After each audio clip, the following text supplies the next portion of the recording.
recording locally. All right, excellent. Good news. And we have audio. All right, here we go. It starts in 3, 2, 1. Don't you love the color of Welch's purple grape juice? Purple is the color of things that are very special, like the Concord grapes in Welch's. That's why Welch's tastes really, really grapey. I mean, it is 100% grape juice. So it's like you're tasting a whole bunch of grapes, all at once. That's why you don't gulp it, you sip it. Purple things taste special, and Welch's grape juice is very purple. I will burn the world!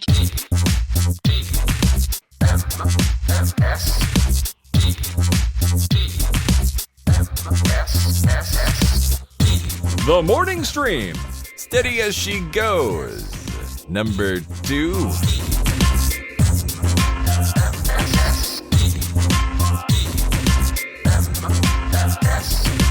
Greetings and hello and welcome to TMS. It's the morning stream for Wednesday, August 23rd, 2023. We got a 2323 in the house. Woo, woo! Those aren't always happening. Hi, everybody. Oh, no, I guess they are happening all year. There's a 23rd every month. So I don't know why I said that. It's a very common occurrence and will happen every month, so I don't know why I'm celebrating it. I'm Scott Johnson. I am joined today by guest chair host, Mr. Bobby Frankenberger. Hello, Bobby. Hello, everyone. Hello. Yes, I am here. You sitting in the chair, borrowing the chair from Brian Ibbett. Mm-hmm. His ample seat is now yours for the remainder of today's program. I hope and that ample is the right word, I think. Is it the right word, or am I saying a terrible or maybe thing? It's cushioned, is what I'm trying to say. Oh, I see what you're saying. Ample. Yeah, we don't mean like it's... I'm not referring to any physical characteristic of Brian's bum. No. No, we're talking like, he keeps it clean. I don't know, he fluffs it, I suppose. What else do you do to a chair to keep things good? You spray it, maybe. Do you do any of those things? No, I don't do any of that.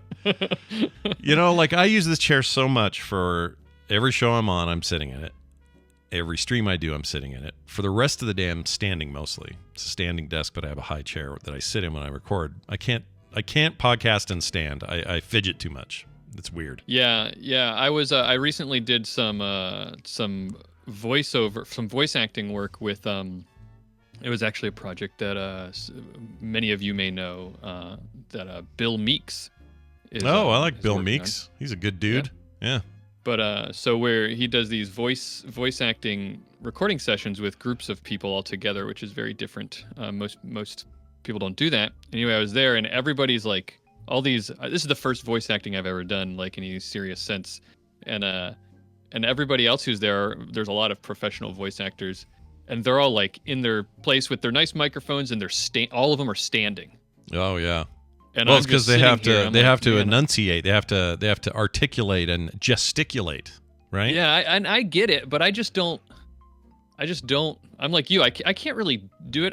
I've cultivated my chest forward, not restricting my diaphragm sitting position when I podcast. So. Yeah. Maybe I don't need to stand, but maybe I should try. Maybe I should.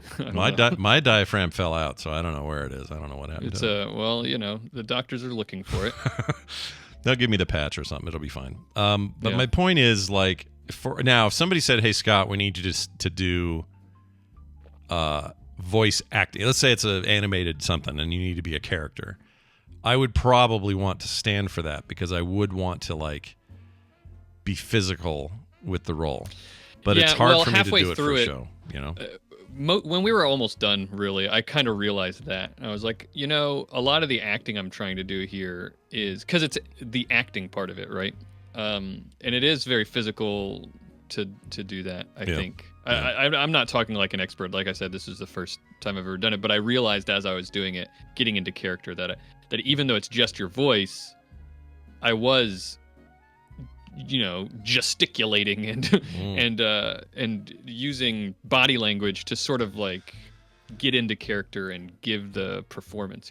Are the results of this recording session available to anybody? Can people see this? I don't know how anybody. I don't know if it's a public Discord that you could go to, but there is a YouTube channel. I should I should find it. But there's a YouTube channel. It's called Everly Heights. The whole project. He's creating sort of like a whole universe of shows that he's going to eventually put together. But it's called Everly Heights, and the one that we're doing is called the first one that's coming out is Very Special.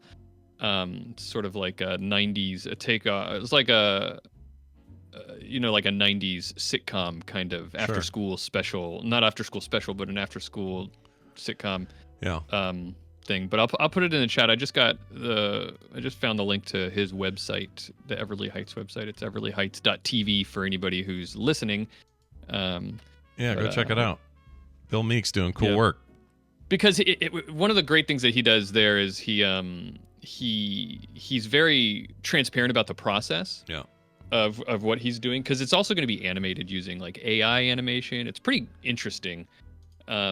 But he's very transparent about it, and he's doing a whole web series that's been sponsored by companies that about the making of it. So you could actually go on and see some of these recording sessions on that website. So what's the end game? Has he said what the end game is? Like, where is this going to air somewhere? Is it going to be like a Netflixy thing or some sort of streaming? Well, right now all we did was record one episode, which is a pilot episode, and he is going to try and shop that around and get it picked up by somebody somewhere. Fun. I don't know what that is. I'm not involved in that end of it, but I know that his intention is to sell it so that he can make a whole bunch of episodes. So what you're saying is you'll soon be joining the SAG-AFTRA picket line, because you'll have to get your SAG card.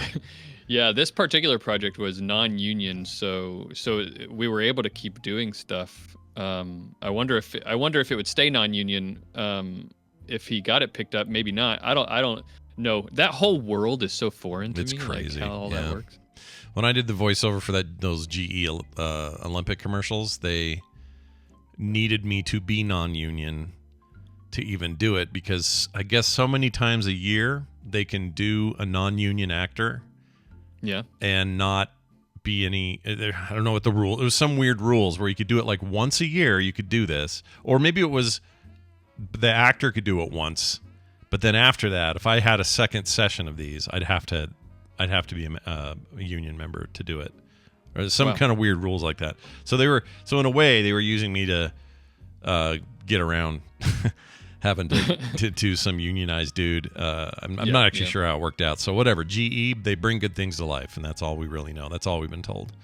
Yeah, I will say that I'm very ignorant of how all that works, and I promise I'm not trying to cheat union actors out of jobs. No, hell no. We support them. Pay people fair wages. Yeah, pay fair wages. That's what me and Bobby are all about. Mm-hmm. Brian's on a plane, I think, at the very moment. In fact, I believe he's flying right now. I could be wrong, but is he flying that plane? No. But if they got into a pinch, they went out there and said, "Excuse me, can anyone here fly a plane?" And if nobody raised their hand, I'd like to think Brian could go, "Well, I could try." And then they pull him into the front of the thing, and he sweats, and he lands the plane. He just said he just recently watched that hijack show. So. Yeah, that was very good, by the way. Yeah. Oh, it'd be a hard time flying right after seeing that, though. Oof.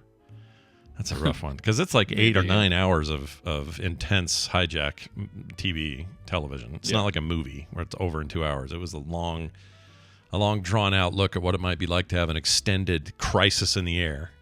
Yeah. Which nobody wants that in their lives. Nope. So yeah, he's gone, but he'll be back. He'll be back next week, Monday. Neither of us are here tomorrow, so there is no show tomorrow. And thankfully, Bobby is here warming this seat today, so that we could make sure to give you guys a Wednesday episode of the show. Real quick here, there was something I was going to tell you. What was it? Oh, I have a scientist test for you, or a science test, not a scientist test. And it's for you. Yeah, scientist. Are you ready to be scientested? Scientist? Yes, I think. I mean, I'm as ready as I'll ever be. I was born ready, is what I mean to say. These are facts you should know regarding the periodic table. Oh, God. Now, we're going to do 15 questions. There's like a lot of judgment already in that. There may be. There may be. Now, I am notoriously bad at remembering the periodic table. Just bad at it. In fact, at the time, I'm not great either. I in should high have school- one on my wall, but I don't. So you have complete from memory here. I don't have any way to cheat. I mean, it honestly feels like my most recent exposure to the periodic table was like the opening credits of Breaking Bad for all those years. I think that's about as good as it got for Yeah, me. that's probably most people's. Yeah. Yeah. So you, a connoisseur of fine science and someone who runs a science podcast all around science, I thought it'd be fun to poke you with some of these questions. So let's start with number 1. Yep. Which element got its name from the water it makes when it is burned? So when you burn it, it makes water. And I'll give you a multiple choice so you don't have to guess out of the air. Your options are sodium, iodine, hydrogen, or tungsten. Well, hydrogen is part of water. It doesn't make water when you burn it. Oh, already some I hear confidence. No, maybe that's not true. Actually, I mean, hydro is in the name. Is that a trick? Oh, I don't know. Who knows? Well, so combustion. So a combustion reaction involves oxygen. So you know what? I'm gonna not overthink it too much. I'm just gonna go with my gut. Since combustion requires oxygen as well, I'm gonna say that hydrogen is the one. Yeah. All right, I'm gonna choose it. Oh my gosh, you are correct. It was first called inflammable air before chemist Anton Lavoisier renamed it water former. Water former. Yeah. Hydrogen, generating from water, I guess. Generates water. That's interesting because hydrogen is is famously a component of water, but that's how it would get the oxygen to do it, right? You add a bunch of energy. You're right. And then oxygen. You're and right. Then You get one of these. Congratulations. Next up, uranium was named after which of the following? All right, a country, a scientist, a planet, or a dog. I would not fault you for getting this one wrong because who the hell knows this fact? But uranium, a country, a planet, a scientist, or a dog. It is one of those. I'm gonna say a country or a region. I'm gonna say it's geographic. Let's find out. Incorrect. It is planet. It says really Uranus, named after Uranus. 1789, shortly after the planet Uranus was discovered. Neptunium and plutonium are also named after celestial bodies in our solar system. I should have thought more about the other radioactive elements that might have helped tip me off. You're right. It can happen. All right, here's one for you. Thanks. Which of these metals is liquid at room temperature? I feel good about your chances here. Mercury. Oh my lord. All right, we have zinc, mercury, nickel, and titanium. You say mercury. Yeah, the only other one it could be, which it wasn't on the list, which would be gallium. And gallium is liquid not at room temperature, but slightly above. Okay, let's find out if it's mercury. You are correct. Mercury, often called quicksilver, remains a liquid until cooled at about -40 Fahrenheit. Bromine is the only other element that is liquid at room temperature. Bromine. You even bromine, bro? All right. Yeah. Next up. up. What does a bro mean? What does a bromine? I don't even want to know.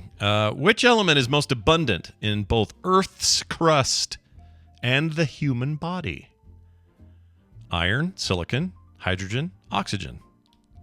Which of those four are most abundant in both Earth's crust and the human body? So Earth's crust is the giveaway here, because if you hadn't included that, I would have had more questions, because most abundant is a trick, right? Like, Right. What do they mean? By weight, by mass, by like quantity? Mm-hmm. But you often hear when you go to in geology class or you go to a natural history museum and they talk about the Earth's crust, that silicon is the most abundant mineral there. So I'm going to say silicon. Let's find out if that is correct.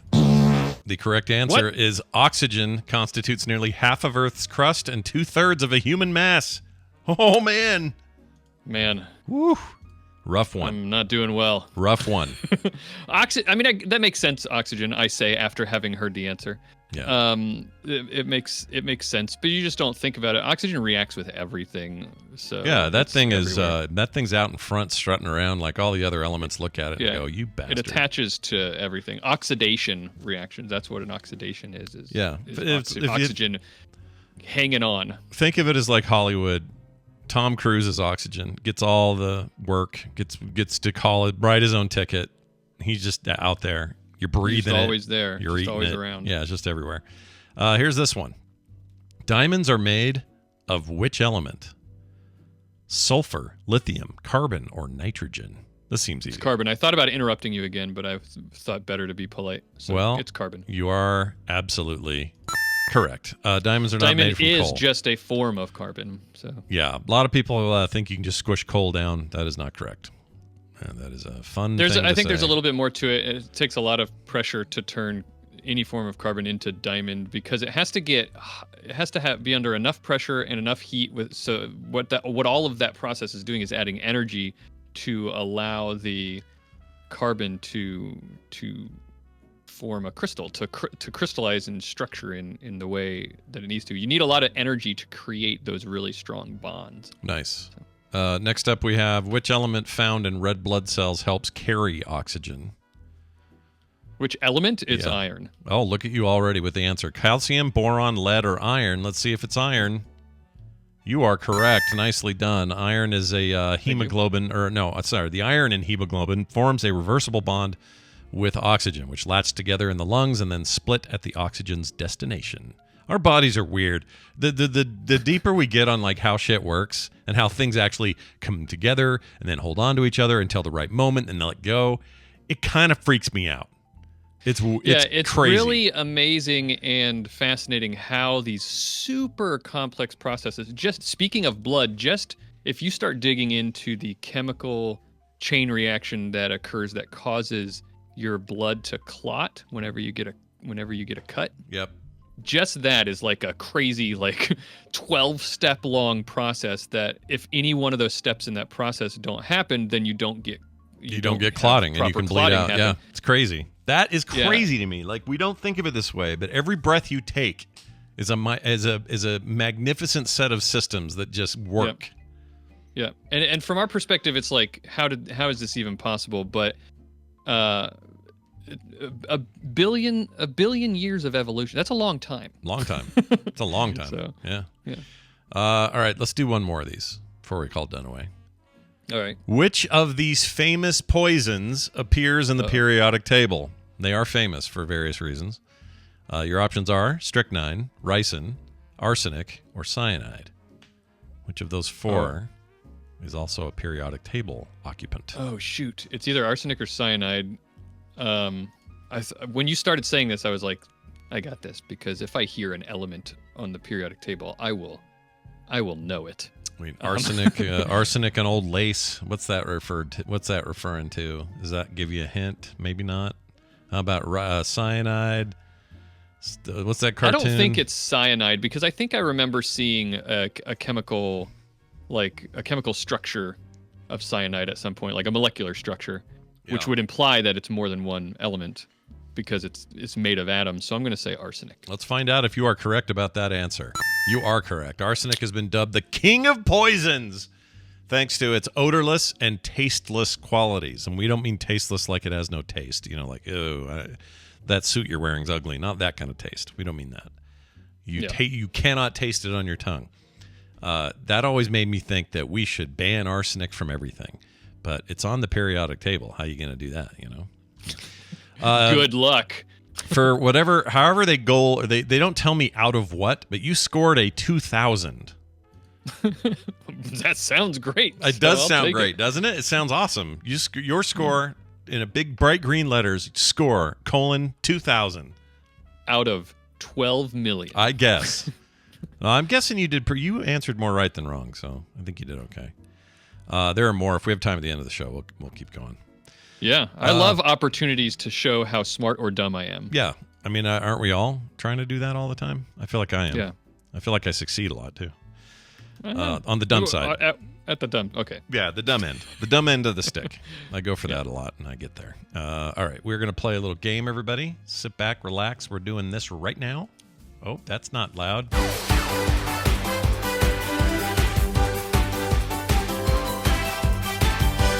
As you can hear, that means we're going to play a little game with Brian Dunaway, and today we're just going to call it Bobby's Contest. I don't know. We don't know what to call it because you're doing it today. You made it up. It's just a thing you made up.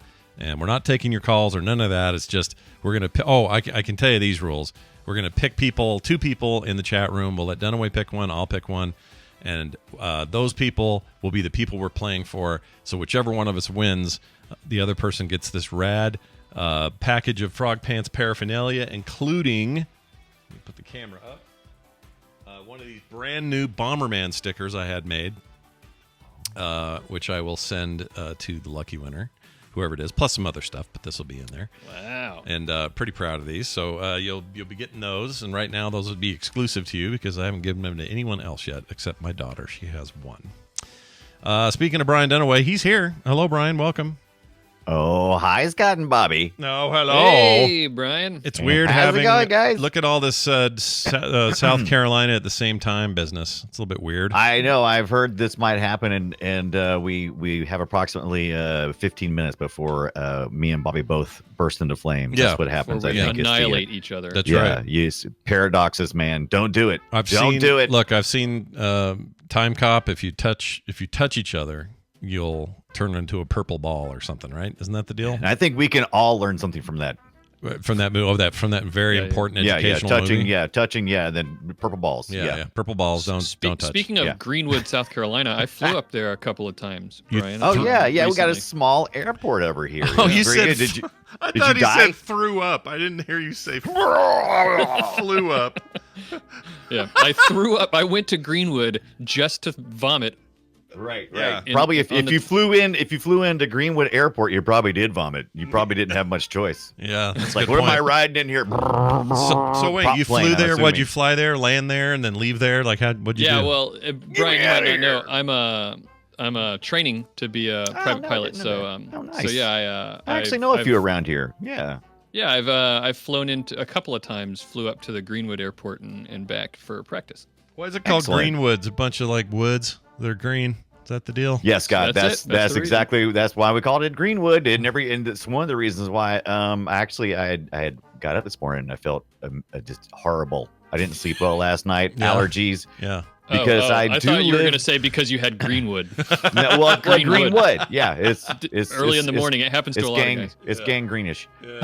But yeah, we but no. The weather keeps going up and down last week or so, and so the plants don't know what to do, the woods don't know what to do, and they're just like trying to murder me. I live in what was the one with the Marky Mark, and he was the woods were trying to nature was trying to kill him. The Happening. The Happening. Yeah. Yeah, I live that every day. Yeah. That's But what I do. You're a better actor in it though, probably, because he was terrible. I'm certainly more dramatic. I'll give you that. Yeah. I'll give you Yeah. that. Yeah. Well, it's good to have you. We're going to play a little game. Bobby, I have no idea what you've prepared. So before we do it, though, Brian and I need to pick somebody random from the audience. So I'm going to grab, let me see. I'm just going to grab somebody. Let's see. Let's do, I'm going to close my eyes and poke. Here we go. Close my eyes and poke. Who did I pick? Oh, Stephanie Petz. Stephanie Petz, Stephanie Petz, that's great. Yeah, she's my play for. Let me write this down somewhere. I'm here. I'm just randomly picking as well, and where we said me, not me, not me. I'm gonna go with one sleepy panda. because One sleepy Claire got panda. I That's can't call awesome. in, We like yeah. him too. Oh, you can call it. Yeah. There we go. One sleepy panda. Sleepy panda. All right, so you're playing for one sleepy panda. I'm playing for Stephanie Petz. And the And if prizes. Stephanie wins, she gets a whole bunch of mobile games. Oh yeah. A subscription. Or maybe somebody else gets them. We'll see. Yeah, we'll see. Anyway, we'll see what happens here as we venture forward. Bobby, please present your game. How does this work? So we've done this before, so you guys should be familiar. But for everybody else, we're going to play a little science or fiction type game, which is a game where I'm going to present Scott and Brian Dunaway with statements that may be true or false. Okay. Science or fiction. I And like this it's- science or fiction instead of Yep. science fiction. I like it. Yeah. Yeah. Yeah. And their job is to decide which one it is. I'll be keeping score, and we'll see whether they can figure it out.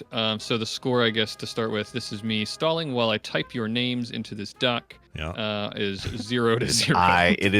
Oh, you're talking about the players or us? So you guys are well, yeah. So your score, if you win, then your person you've selected wins. So Right. That's right. Do I need to say their name again? No. sure. If I mean, Scott needs if you want to, I got them right here. I wrote them down. Oh, you got it right there? Oh, you wrote down names? Yeah, I wrote down names. Oh, Scott's taking down names. By the way, earlier I said, I said, Marky Mark. Does anybody still know who the hell I'm talking about when I'm? Oh yeah, about when you say Marky and the Mark, Funky Bunch? I think so. Yeah. I mean, I knew immediately, obviously, because Gotta we're be, right? Right. Of a certain generationally equivalent. age. Yeah, that would be Mark Wahlberg. If you didn't know, he had a whole rap career or some kind of pop career. Check it out if you didn't know. I don't know. I It's mean, a nuisance. It's a sensation of some sort. Feel I the wonder- vibration. I Feel the wonder if vibration, my kids might not know. Like, if I ask Carter if she knew who Marky, I'm going to try it today. I'll ask her who Marky Right. Mark is, and her answer will tell us what generation. Yeah. Forgot. There you go. Yeah. Good job. All right, because she knows who Mark Wahlberg is, because he still acts, right? That's people know that now. Yeah. He used to be an underwear model, by the way, if you didn't know that. Yeah, There he you go. did. All right, I'm done. Now I want some science or fiction. That was your favorite Yeah. era for him. You know, I Yeah, knew that about absolutely. Underwear model is always my favorite. you. Hubba. All right, Bobby. All right, you guys it's all ready yours. for the first question? Yeah, do it. We're gonna pick a number. Both of you pick a number 1 through 10. We'll decide who goes first. 8. It's 6. Oh my gosh, it was 7. Pick another number. We can't even do science wrong. I'll Good 2. job. 2. I'm doing 2. I'm doing 4 just to make All it right, difficult. it was 1 this time. I Oh, decided to so pick a 3. number that was Shoot. not possible for you to. Okay, go on binary. I see. Okay, fine. Yeah, it's Yeah. totally All right, fine. But I so should've Scott, known. you're gonna go first, Yep. unless you want to go second. No, But, I'm happily go first. right. No problem with it. Here's the question. Yeah. You have to decide whether it's true or false. You Okay. ready? Yeah. Good. Do The, it. the oldest living thing on Earth is thought to be 850 years old, which means it was just beginning its 40s when the Magna Carta was signed. The part you're saying is true or false is the first 850 years old. Oh, right. I So did I'm the not math supposed to and do. figured I'm out not supposed to do the math. Okay, that's what I was trying to figure out. Yeah. I'm gonna say that's true. It's probably a tree or something. So I'm gonna say true. True. Tree. Yeah. The answer is false. Damn it. The oldest living thing is actually much, much older than that. Yeah. It's 15,000 years old. Whoa. It is a volcano sponge that lives in hydrothermal vents on the seafloor. You didn't think about the volcano sponges, did you, Johnson? I don't know what I was thinking, Brian Dunaway. I don't know where my head was that I didn't think of the volcano sponges that are so old. Gosh dang. Yeah, no one ever thinks of the volcano sponges. No, but no. if you, I anchored my question in human history with the Magna Carta, so I will tell you that at the time the volcano sponge was this continuously living volcano sponge was first being born, the Sahara Desert was still wet and fertile. Wow. Interesting. And humans were just starting to figure out how to domesticate pigs. Damn. Interesting. Okay. Can I ask one love more- that I love that we had to figure it out too. Let me ask What do you you. want to do? I- I don't know. How are we gonna get these things to hang around? I don't know. I want to ask you a question, but also I don't want to Yeah. kill. How many total questions do you have? Are there like a million of these, or what do you got? We'll go until you want to stop. You tell me. All right, we'll go to the top of the hour. I just had this question: why is it called a volcano? Is it absorbent of lava, or is it just porous? Well, And it how is is it red. alive? Okay, Right. It's red. It is red, but it also lives on hydrothermal vents, which are look kind of like volcanoes, I suppose. Yeah. So Okay. Okay. that's what I would guess. Interesting. I just need to know what I'm looking out for when I see my next volcano sponge. Right. I mean, if a sponge starts coming at me, Mhm. I want to know what to do. Yeah. Yeah, It's But SpongeBob. Sponge is famous for being very fast and Sponge and rock. threatening. Oh, Right. you know what? I think I've seen video of that. Sponge rock, Like, volcano pants. Have The we? oldest living tree, because you were thinking of plants, right? Yeah. Trees. Yeah. The oldest living tree is actually 4,800 years old. Oh wow. Where is it? It's a bristlecone pine. Nobody's sure where it lives. They've named it. It's named Methuselah. No one knows Whoa. where it lives. Oh, because we don't want to know because we don't want to effing around with it. I got we know you, it's I in the got you. west somewhere. Could be like Colorado, Utah, Nevada, California, somewhere around there. But its location is like a closely guarded secret. Well, 'Cause darn, they I'm sure don't- somebody on TikTok is conspiratorial about that right now. I'm sure, Oh, they but don't want also- to tell us because it's all a lie. Well, that's better than the 400 people on TikTok that want to go burn it down or carve their name into it. So I'll take the secret. That's fine. All right, there's number one. Right. I did poorly. Dunaway. All right, Brian, it's you your ready? turn. Let's give me the science. This one's an easy one. Well, easy in the sense that it's 3 words. Right. Your question, or the statement. True or false? Bananas are radioactive. Bananas are radioactive. That's a fun one. It is a fun one. And like all bananas or just some of them? I'm talking about bananas. Yeah. All right. So there's so many different bananas. We don't even eat in the United States. We don't even eat the same banana that we ate in the 50s and 60s. It's not even the same banana. That's because they keep tweaking it genetically. But if you're talking about just straight banana, we're not like what talking you're getting plantain there, it's just banana. A straight banana. Just a straight up banana. A straight banana would look weird. Yeah. Right. It would look weird. Well, would it? I don't know. I'm gonna go. It sounds so crazy. I'm gonna say the other bananas are radioactive. It's just so small. It's like there's cyanide in apple seeds. I'm gonna say sounds crazy enough to be true. It sounds crazy enough to be true. Give me the science fact. Bananas The are answer radioactive. is that you are correct. It's true. Damn it! He gets a All point right. for that. Put it in your Bananas spreadsheet. are radioactive. Bananas contain potassium, famously, right? Yeah. And a very small percentage of that potassium is an isotope called potassium-40, which decays, releasing electrons and gamma rays, which can be damaging. Oh, I can be the Hulk if I eat the bananas. Yeah. If you eat enough bananas, You'll be constipated, but you'll be very angry about it. And the Hulk. That's right. right, it's a good combo. If I had a Geiger counter thing, and I held it close to a bunch of bananas, would it? Yes, actually, register? it would register if it's sensitive enough. It would absolutely register a higher radioactivity Right. if you put it next to a banana. The radiation dose is so small that it's never going to hurt you, really. Right. A single banana, it's measured in millirems. It's 0.01 millirems of radiation one banana has, and a chest X-ray has 10 millirems, which is That's a lot lot of bananas. more. That's a lot of bananas. Yeah. Let's see. Yeah, I've so got you'd have to eat. I got a banana right here. Let's see. Oh yeah.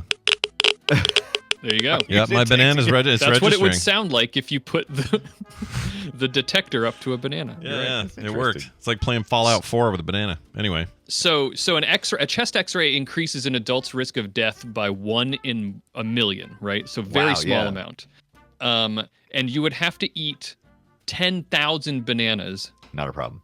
in one sitting Oh, one sitting. No, okay. There's a problem.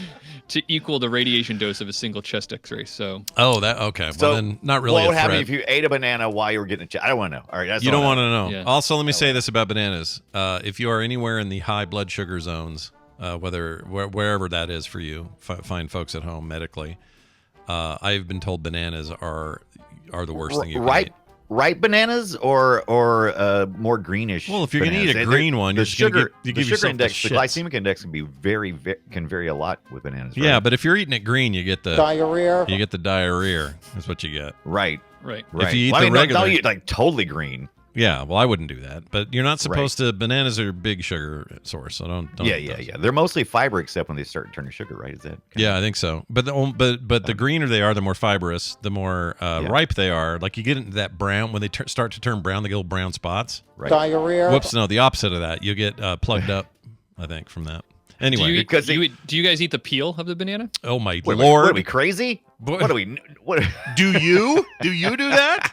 No, I don't. Okay, But I'm sure somebody does. Somebody always does. I do like to eat a little bit of the orange whenever I'm eating oranges, though. I'll eat a little bit of the peel. You'll eat a My bit of the daughter peel. does that. What? What is going on? My daughter eats the orange rind and she Yeah, likes it, and I think I she's won't eat- nuts. I won't eat the whole thing, but I will. Like, you ever zested anything? That's some good stuff on the outside of the orange with the little. She takes the zesting. whole one and she'll eat an orange Yeah. and then she'll sit on the couch and just like slowly snack on the pieces of the rind. I'll do a little bit. Not a lot. I can't eat the whole rind. That would be crazy. Yeah, of course. Someone in the chat says a slice of white bread is worse for you than just one banana, dude.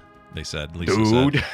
And my answer to that is, yeah, no, that's not what I'm talking about. Of course it is. Of course it's more healthy. But if you have Right. high blood sugar and you are heading toward diabetic town, a slice of white bread is not going to flood and spike your system with sugar the way a banana will. Yeah. That's all I'm saying. Right. But Scott, Yeah. they said dude. That's how you know Yeah, they're an right. Yeah, I'm Dude. sorry. That's what my doctor says every time I go in. Dude. dude. He's looking at your chart and walks in and he goes, "Oof, Yeah. dude." Yeah, Ooh, dude. you really- be careful, dude. All right, my turn then. Next right? question. Yeah, Scott, you ready? Yeah, I'm ready. Here's the statement. True or false? Photons are made inside of stars when they fuse elements together to make new elements. That's not the true or false part. That's all a true That's part. just a fact. Yeah, that's just a fact. Photons are made inside of stars. These photons are byproducts of the reaction that stars are fusing together things. So the statement is whenever a photon is newly made in the core of our sun, it takes up to 40,000 years to travel to Earth. I'm going to say that is false. I think it's faster than that. 40,000 years? That seems way... That can't be. Because we got more photons than we know what to do with, man. Let's make some torpedoes out of them. I got a room full of photons just laying around. I need to organize my photons. I'm going to say no, that is not correct. Well, the answer is true. Oh, wait. True. I'm right or you're right? You're right? Wrong. You are incorrect. It is true. It does take 40,000 years to travel to Earth. While it might only take a photon of light about 8 minutes to travel from the sun to Earth from its surface. Right. It's The got to break time- out of there.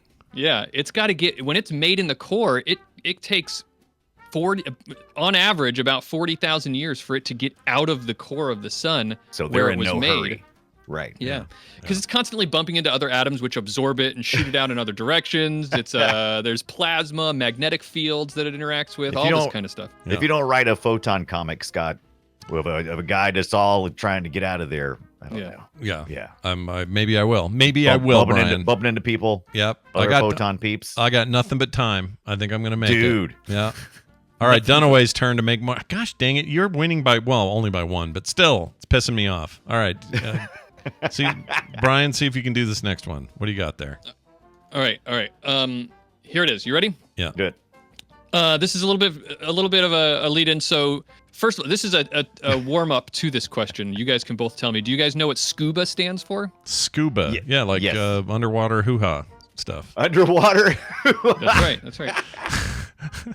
You know, you're going underwater for things, right? You're doing the scuba. Yeah, we know what SCUBA is used for. Right. Oh, okay. But what does it stand for? Yeah. Oh, all right. Oh, this will be fun. I've never heard this. Do you know? This isn't the you question. haven't? I'm just asking you guys to. Do you know? I know it. Yes. I have no idea. Zero idea. Then what is it? Impress us. That is self-contained underwater breathing apparatus. I used to have Correct. a friend who used to love to do that shit. He had a scuba. He had the stupid scuba on his license plate. I'm a scuba diver. Whatever. Shut up. Yeah, when I was a kid, I used to annoy Love you, people, Jason. try to impress, try to impress people. They'd be like, "Oh, I'm gonna go scuba." And I was like, "Do you mean self-contained underwater breathing Right. apparatus?" Then you push your glasses up. Yeah. So wait, does that give do you him... know what? Oh, sorry, guys. Does it give Do him you know a what point? laser stands for? Lasers. Oh, I don't know what Laser's an laser acronym? Shut up. The ZER version or Or the S. the SER Well, the version? S version. The SER Okay, that's version. The real version. Okay. Hold on. Light? Light. Light. Apparatus. Amplified. So far, you're right. Light amplification. Light Okay. amplification. Super. No. Sub. Well, I like super. Super. Sub. Nope. Scalable. Serious. Nope. Spectrum. All right, here we go. Spectrum. Light amplification by stimulated emission of radiation. Yeah, we Did would they never just got make that up later and add it onto there? Or was that always the deal? Do you know No, what I mean? laser is such a natural thing to call. Well, I think light it beam is. shut I think there's like a guy who's trying to figure out the sound it was making. It's making like a laser sound. I mean, we use laser now, so randomly. That's why we call it a gun, famously, because it goes gun. laser. gun.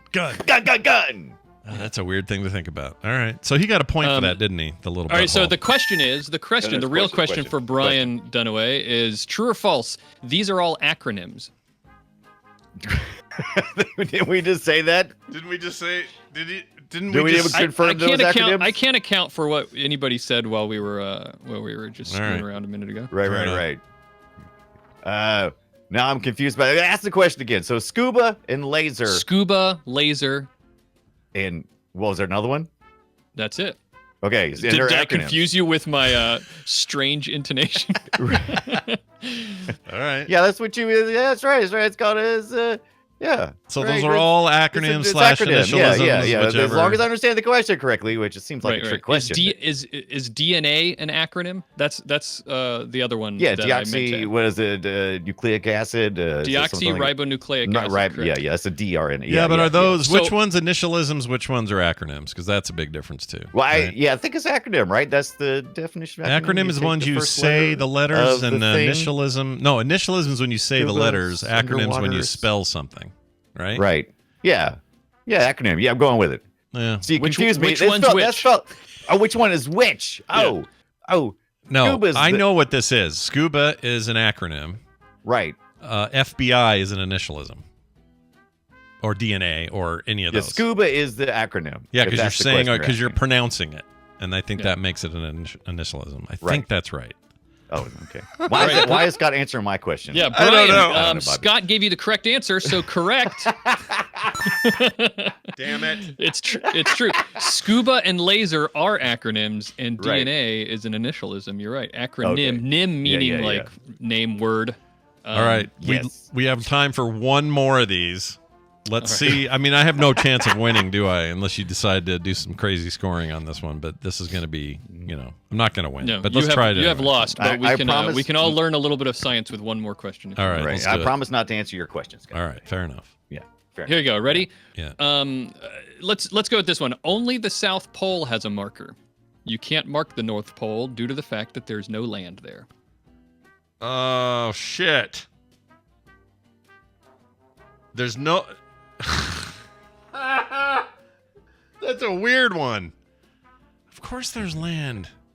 I'm gonna say that's false. There's land up there. They don't got no places up there in the north. They're talking about. Well, it's Santa Claus and shit like that. You got to have a place. Is there no Go on the land up there? You know what?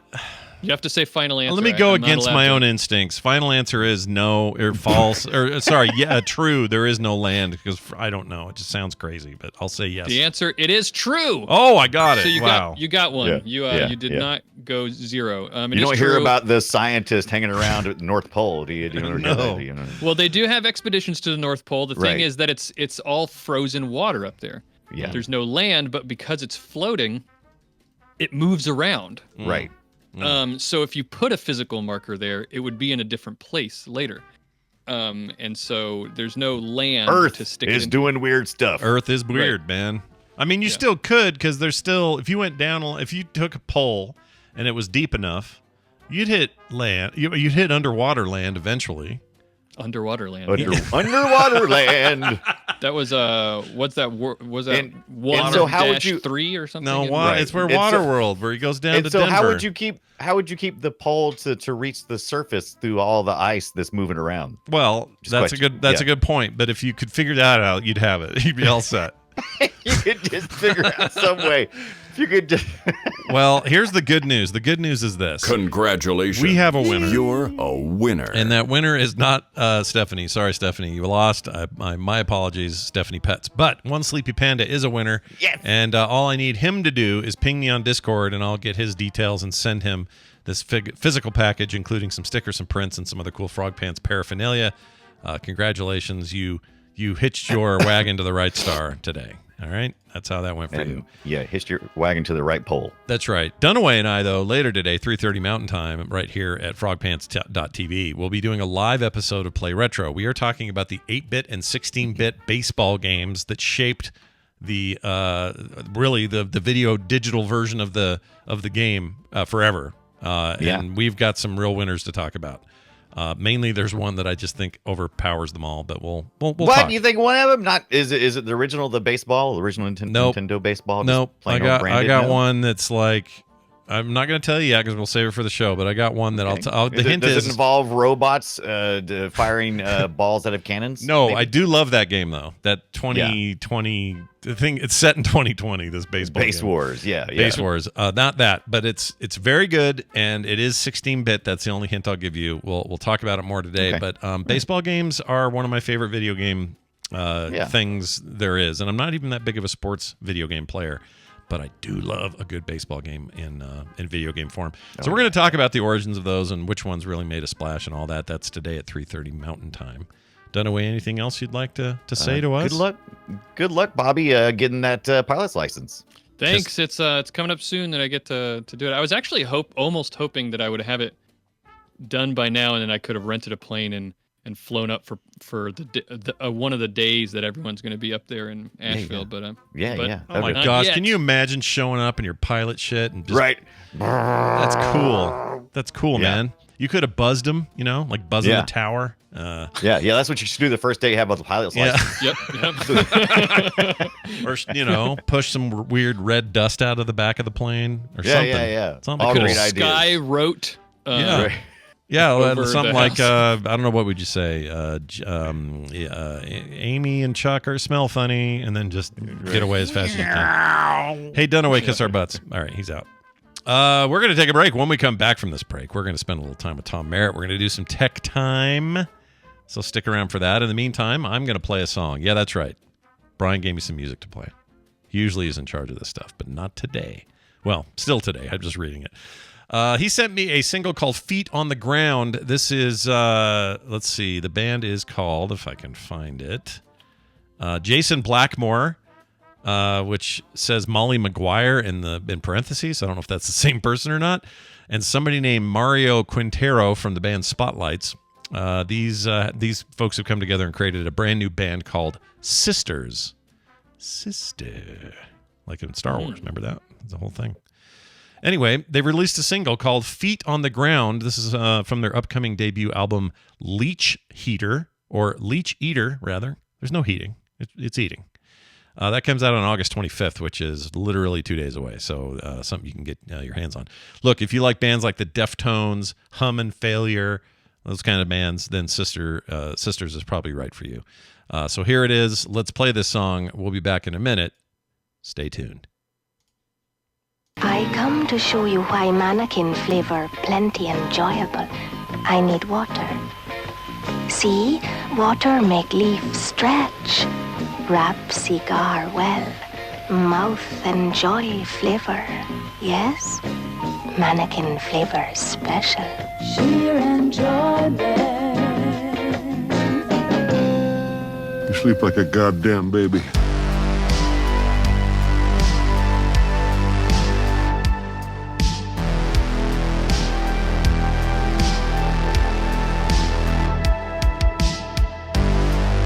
And welcome back, everybody. That, once again, was the track from Sisters, is the band. Not The Sisters, just Sisters.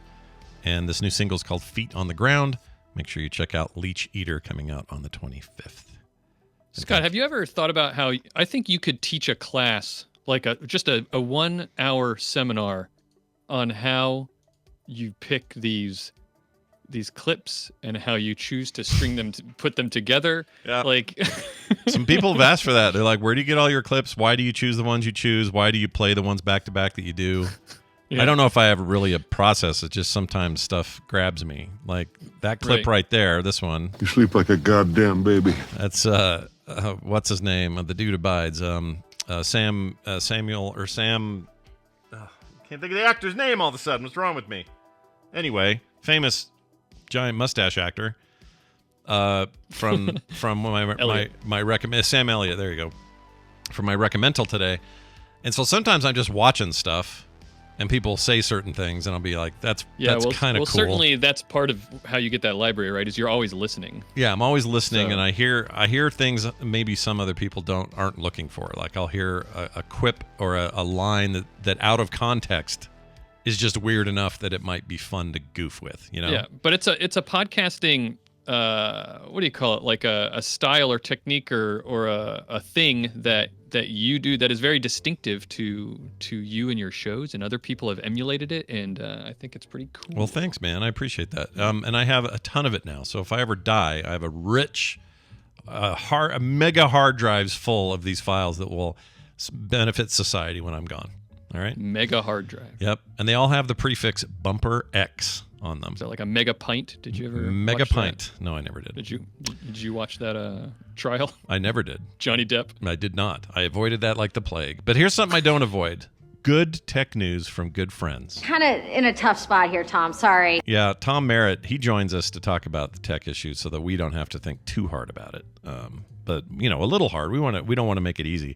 Tom Merritt, welcome back to the program. It's good to have you here. How Just are you? hard enough. Just hard enough, sir. Yeah. Just hard enough. The perfect amount. So you know Gamescom is this week. Yeah, we did a live stream along yesterday for their opener, but nothing since then. But Cologne, Germany. Have you had a chance to gander at the old PSP? The PSP is back. The PlayStation Portal. In this case, not portable.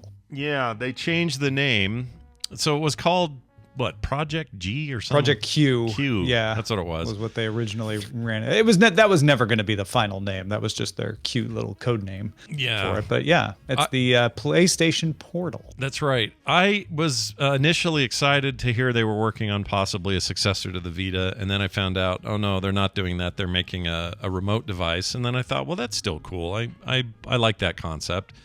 The bigger problem I had was what the price might end up being. We now know that $199.99, so $200 for this thing.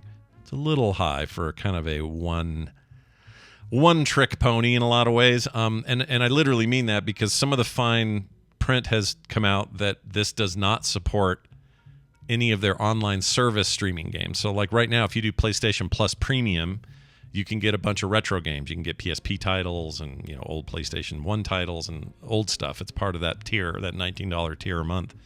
And this doesn't support those, which is really weird to me that you can't play, at least not yet. Maybe they could add that later, but they literally have a little text in there saying does not work with. Yeah, no, they went out of their way to say this is not going to work with PlayStation Premium.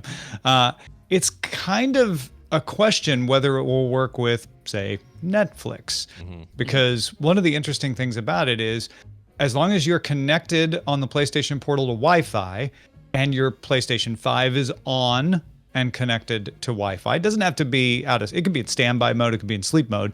That's one of the cool things is the Portal can wake up your PS5, so you can pick up the Portal and start playing it. Right. But again, as long as the PS5 is active and available, you can be anywhere in the world with internet. Now, your latency is going to vary depending on where you are and what your internet connection is. So your best quality would be in the same network, to be in your same house.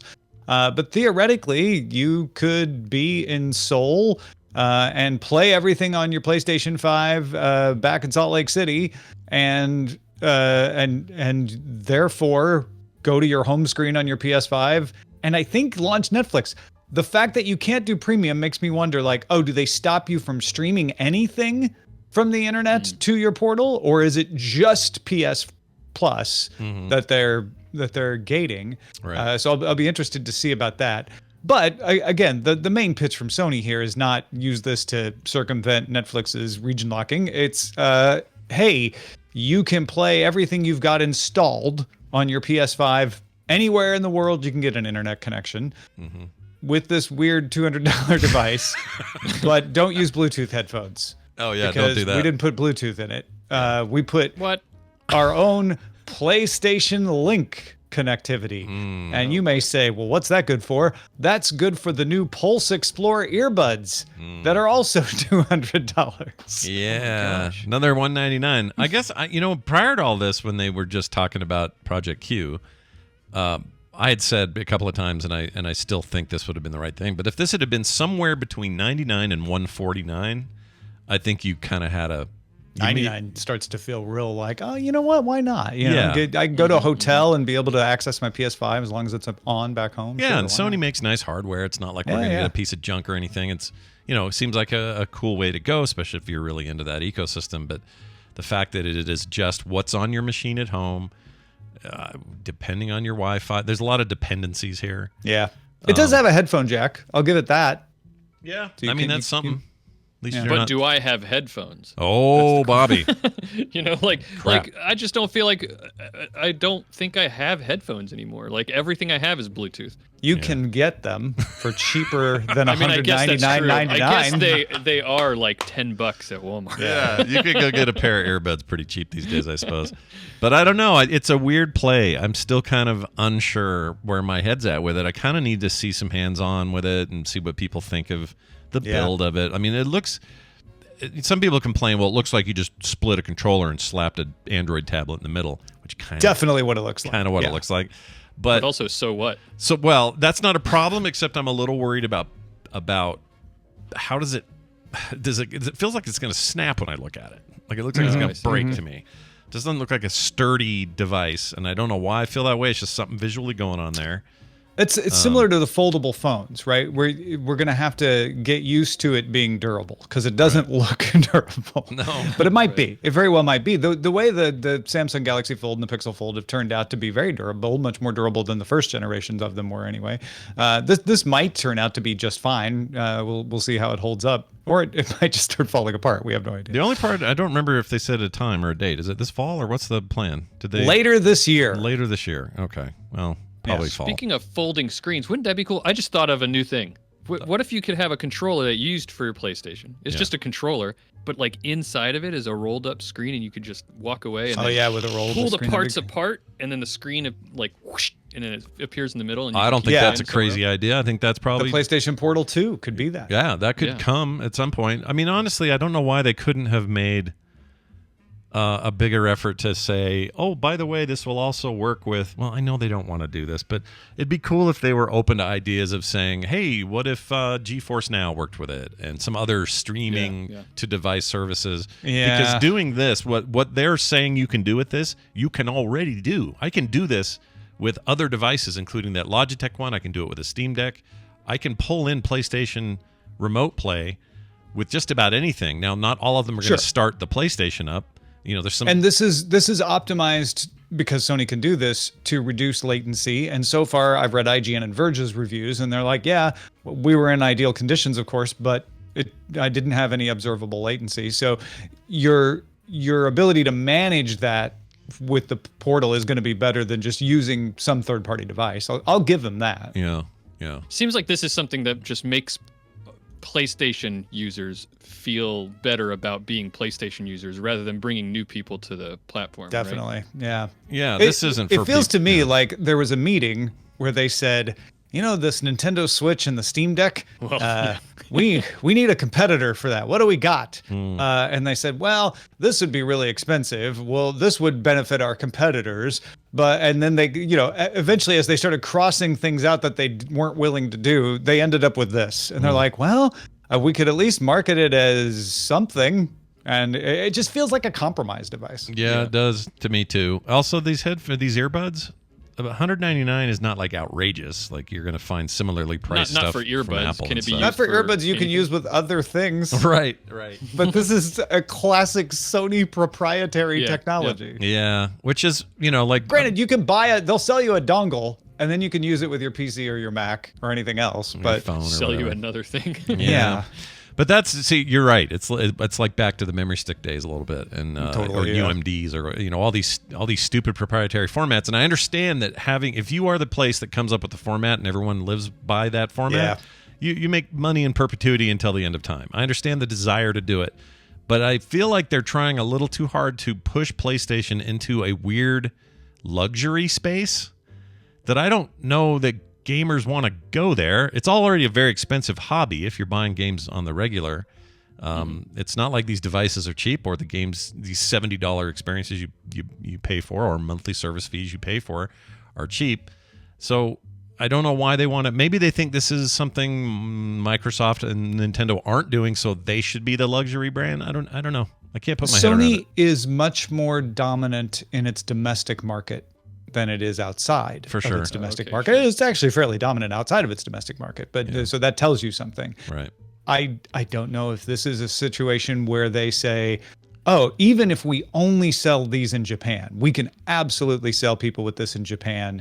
You know, they come into the store, we explain the high quality sound, the low latency of these earbuds, and we sell them the dongle and the headphones in enough that if we don't sell that many of them worldwide, it's not a big deal. It's definitely worth being a product because of that. Because it's the kind of thing you could see Apple getting away with in the US. Yeah, that's what it reminds me of, honestly. And they've tried to do this sort of stuff before, so we'll see. I don't know. I'd like to get my hands on specifically the Portal just to see how that thing behaves. I like my PlayStation 5. Wouldn't mind extending its use in other ways. I don't know if I want to spend $200 to do that. That's the thing, right? Because I'm kind of with you. I'm like, oh, the idea of that, I could be traveling and just like fire up my PS5 and start playing. I might use it more in that case, but I don't know if I need to pay $200 for that. No. It's almost like a weird way of. It's like such a half measure. It's not that I need them to go full cloud or even full let me install stuff on this device. I don't know what I want from them. Honestly, this is a thing that I usually I usually can see something that any company does and go, oh, I see what they're aiming for. I'm not actually really sure here what they're aiming for. I don't know what the point is. The longer I read this, the more I was like, well, it could be good for, oh, wait, no Bluetooth. Oh, it could be good for, oh, no cloud. Oh, you know what I mean? Like, it just, they kept narrowing and narrowing who would really want this. I mean, best case scenario on the earbuds, you think that they would want the rest of the industry to adopt the link protocol, right? Like that would be, that'd be a thing I could see them wanting, like suddenly Android and begrudgingly Apple at one point maybe say, yeah, it's Bluetooth and we also support this new link thing because it really took off. But I'm not sure this is how you're going to get it to take off. Like your proprietary freaking listening mode. It's just weird. Yeah. It's just weird, man. I mean, lossless is cool. Don't get me wrong. Low latency, awesome. Microsoft does it too with their controllers. They have Bluetooth and they have a proprietary system that connects to their consoles that is faster than Bluetooth, but they have Bluetooth in there also, so when people use them for PCs or other devices, you can use them. I don't know why Sony's so opposed to that, but whatever. Planar magnetic drivers, if that gets your engine going, I'm ready. They got them. Yep, that's the future, Tom. The future. The other weird thing that the headsets do is they can connect by Bluetooth. Which they can't to the portal because the portal's just link. But that means you could connect to your PS5 and a phone at the same time with the headsets. Which is kind of cool. So if you're playing a game and the phone rings, you can answer the phone without disconnecting the audio from your PS5. Yeah. You basically create a 2-channel thing, and that's kind of cool. But again, it's one of those things like, that's kind of cool. I don't know if I'm willing to compromise on everything else here, including the price. But yeah, that is an interesting feature. Yeah. Well, time will tell. We'll see them this fall, see how they're received. And do we ever hold Time's feet to the fire on that one? We always say it will tell, and then sometimes it just shuts up and it never talks again. I'm not sure it ever says anything, to be honest. Yeah. What has Times ever said to you that was meaningful? I don't think it's ever talked to me again. Anyway, it just goes by and then doesn't talk. That's it.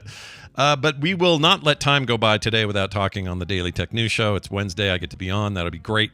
Can't wait. 2 p.m. Mountain Time if you are inclined to see things live. The podcast, of course, there afterwards. And you should be a patron and all that other stuff. Tom Merritt, is there anything happening other than that or in that you'd like to tell people about today? Sure, yeah. We just had a big roundtable on Daily Tech News Show yesterday. If you missed it, go check it out, dailytechnewsshow.com. Huyen Dao from Android Faithful, Shannon Morse from ThreatWire, both big Pixel Fold users and Android Foldable users. I'm a Pixel Fold user myself, so we had a nice long conversation, part of it on DTNS, part of it on the extended Patreon show, just about foldables and the Pixel Fold and our experience with it and everything. So you can check that out at dailytechnewsshow.com. I think you should. Tom Merritt, everybody. He is Ace Detect on all the social medias, including X. See you, Tom. I hate that name so much. Yeah, it doesn't feel good. No, it isn't even like, Twitter Blue kind of had a ring to it. X Blue? Yeah. That's garbage. That's bad. It messes up the outro to my podcast because my co-host tries to say X like you're supposed to, and then I just like groan. I can't do it. In the middle of her talking. She's like, you can find us on X, and I'm just, ugh. It's disdainful. I hate it. I can't do it. Yeah. All right, we are going to move down the path here and do some reccamentals. That's what Wednesdays are for, folks. Well, not really. There's other things, but reccamentals are important. We admit that. And got to add a couple of people to the call so that we can do this proper. Sit back, relax. Let's do some reccamentals together. Well, what do you recommend? Why'd that play? That was a little bit weird. And now it won't get quiet. All right. There we go. All right. Hey, everybody. Welcome to Reccamentals. This is where we talk about streaming stuff, movies, TV, things that have been on a streaming service here or there. And we try to tell you where you should go and find this stuff. today's no different. Welcome to the program, Nicole Spag. Hi, Nicole. Hi. Hi. How are you?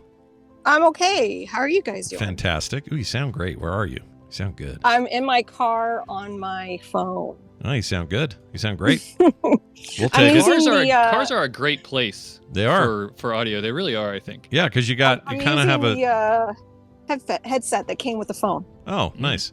Yeah, when you have like something about the enclosed nature and the padded nature of a car, it's almost like a little booth. Works out nice. Also with us, Randy Jordan, a.k.a. Randy Deluxe. Hello, Randy. Good morning stream. Hello, I'm well. My Reformed Orthodox Rabbi Bill Clinton wants GTA 6. Oh my gosh, you to know dude. Freaking, can we have one video game stage event, especially one with Jeff Keighley on it, where some idiot doesn't storm the stage? I've had it with this. I don't know if you saw this, Bobby, but yesterday. No, I didn't. Once again, the opener, it was for Gamescom in Cologne, Germany. And at the very beginning of this thing, some douchebag and his friend get up on stage. Basically, what do they call it? Stage bombing? Yeah, stage bombing. And they did get up and just start yelling that Bill Clinton wants GTA 6. Bill Clinton wants GTA 6. And it's in a reference to that other kid from the Game Awards who got up and just said, what did he say? That he dedicated this award to his Reformed Orthodox Rabbi Bill Clinton. Bill Clinton, which is just weird. and it's the Free Hong Kong kid. Like, why wouldn't he? I don't know. He's weird. They're all weird. I hate it so much. Can I tell you something that Mateo said to me and Mark, and we're like, where did you hear that? He goes, our Lord and Savior, Danny Devito. I go, do you even know who Danny Devito is? Man, we're going to meme ourselves into oblivion, I swear. It's just going to get worse. It's so bad right now. Well, anyway, don't storm stages, everybody. That's a bad thing to do, and it's terrible humanity to watch. My big advice is start your show before you actually start your show. Yeah. So have these people think that they're storming the stage while you're live and recording, and then you nab them, get them out of there, and then start the actual recording. Or have some security that is literally making sure nobody gets up and runs anywhere. That would be a good thing to do as well. Anyway, we're going to do some reccamentals. We have a list here. When Brian's here, he starts. So I thought it'd be fun to just let Bobby start, because why not? You didn't see my message, did you? Oh no. Well, did I?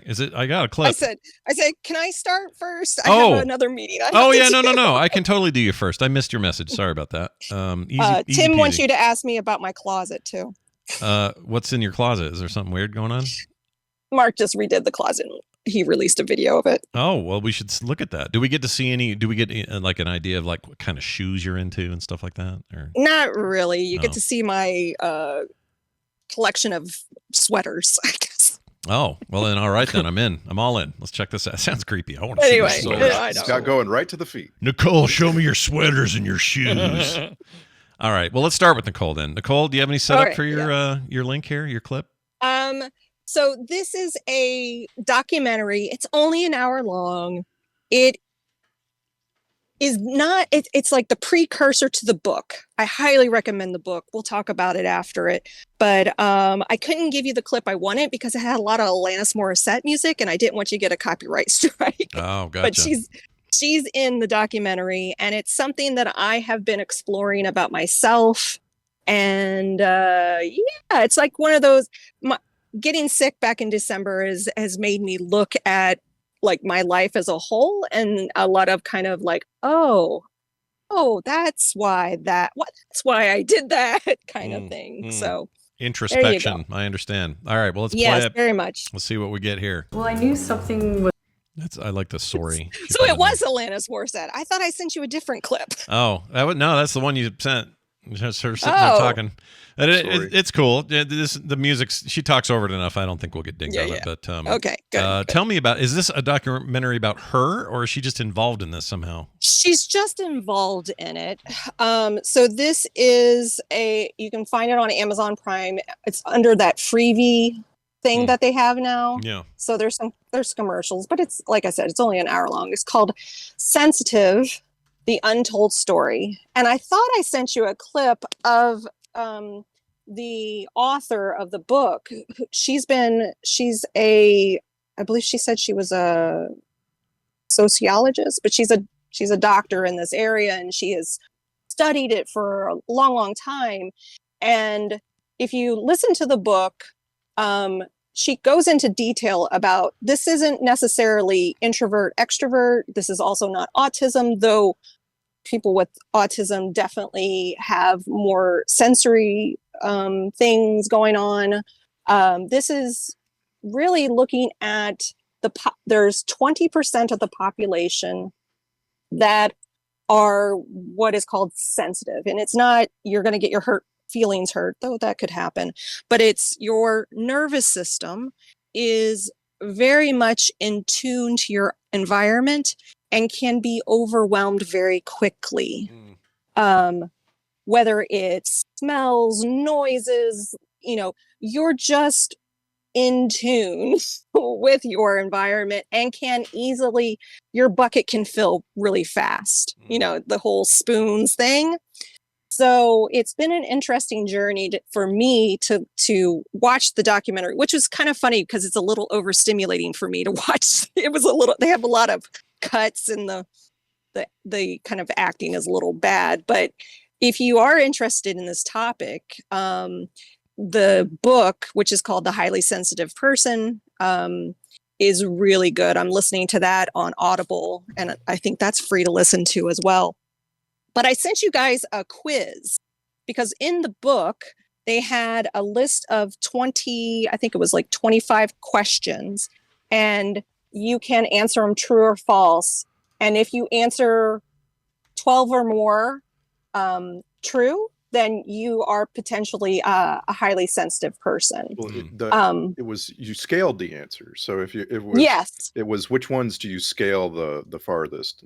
Yeah, that one was like not true, and then sort of true, and then definitely true kind of things. But in the book, she kind of simplified it. So because you're listening to it, so I'm counting them and I'm going, yes, yes, yes. I had 21 that were true. And so how many did I have? I forgot you already. said you had 4, but that doesn't necessarily mean that you don't have sensitive traits, because what she goes into the book to explain is that our environment, our experiences, all those things can change the intensity of that sensitivity. So for me, I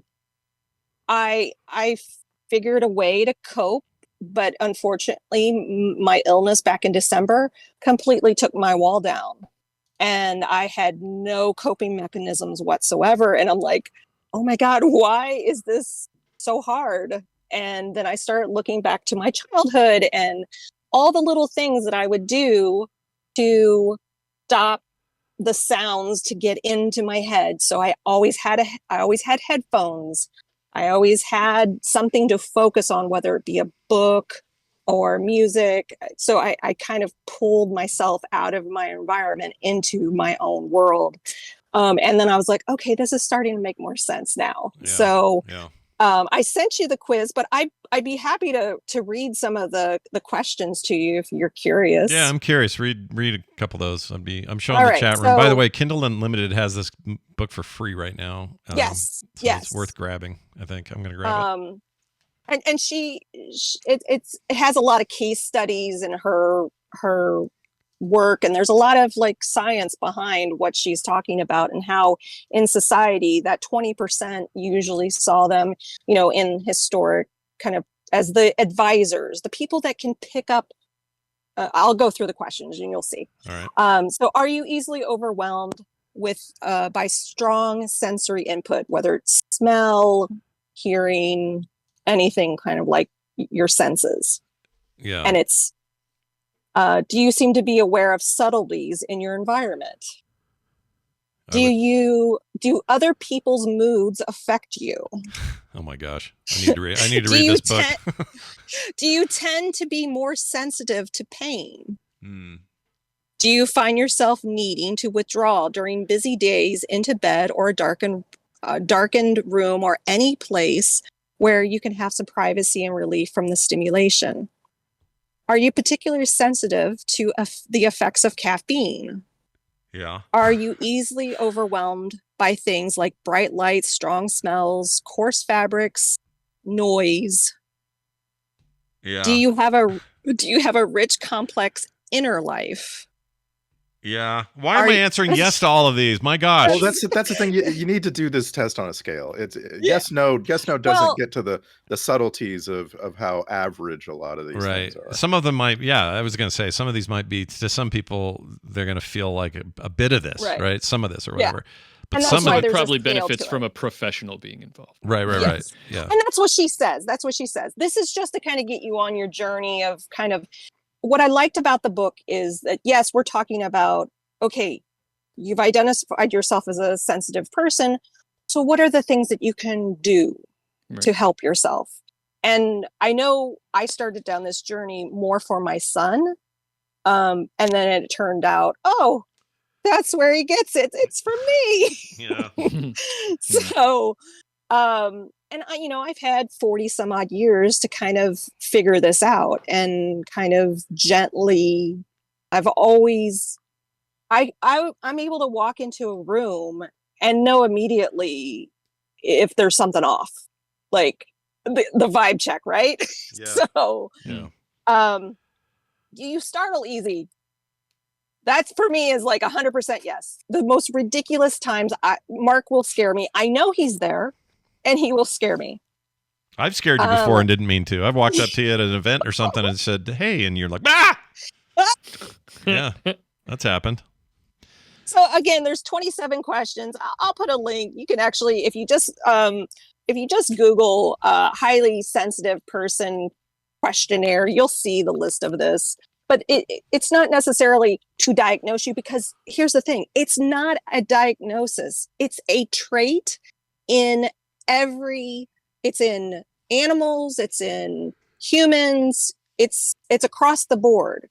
And she talks about why it's important that trait survives. Like, we're aware when something happens. So like if we were out in, let's say we're deer, deer are kind of always highly sensitive. Yeah. But they're skittish in a very particular way. Yes, exactly. Right. So, and she goes into talking about 50% of the population is more like, you have the warriors and the people to rush in, and you have the sensitive people to say, let me be your advisor. Let me tell you the situation that I'm observing that you may not be seeing. And so it's just an interesting way to look at it. And she goes on to reiterate, this is not to say that this type of person is better than, it's just to make you feel a little less alone. I know for a long time, it felt a little foreign to friends and groups, and I'm like, I don't understand what's going. Like, I've always felt like I'm a little off than the group.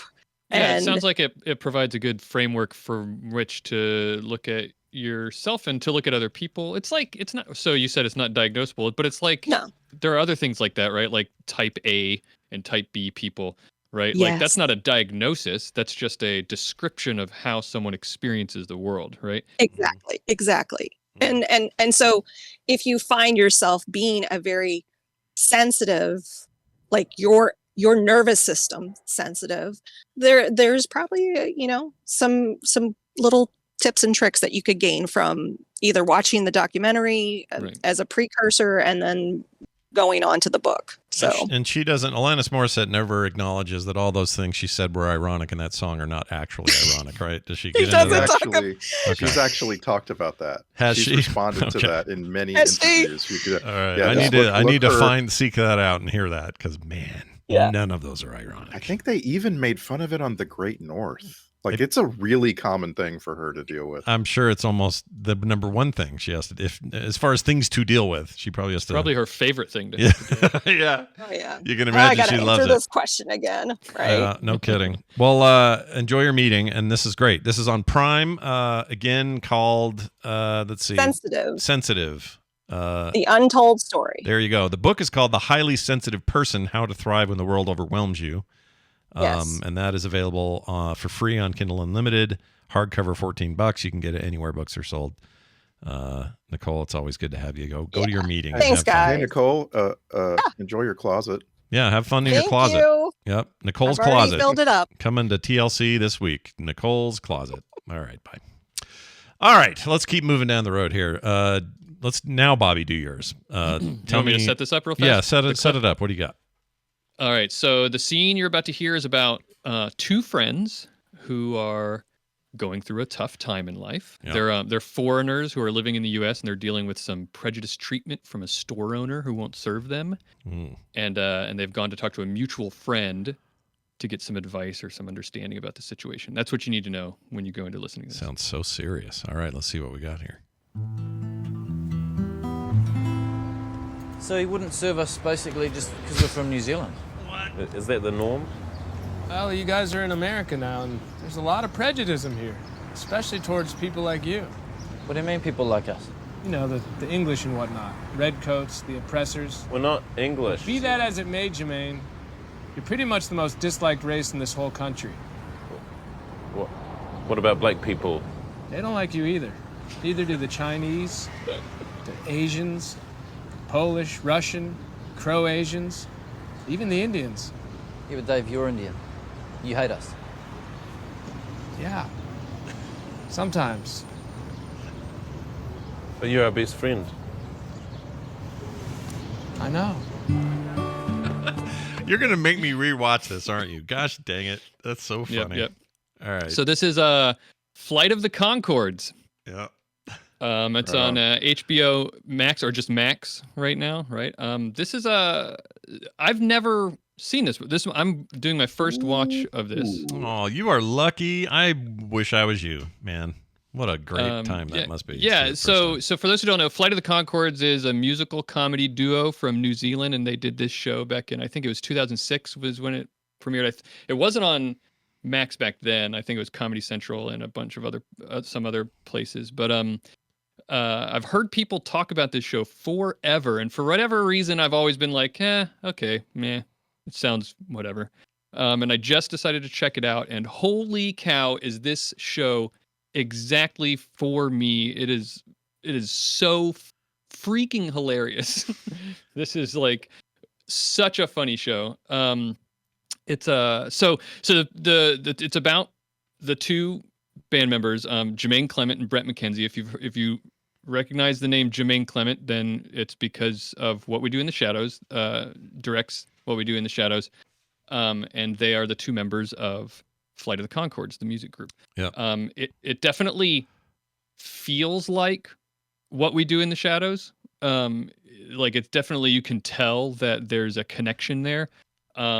It also feels a lot like one of the other connections that it has, because I'd say the third major cast member of this show is their band manager, who's played by Rhys Darby from Our Flag Means Death. Band meeting?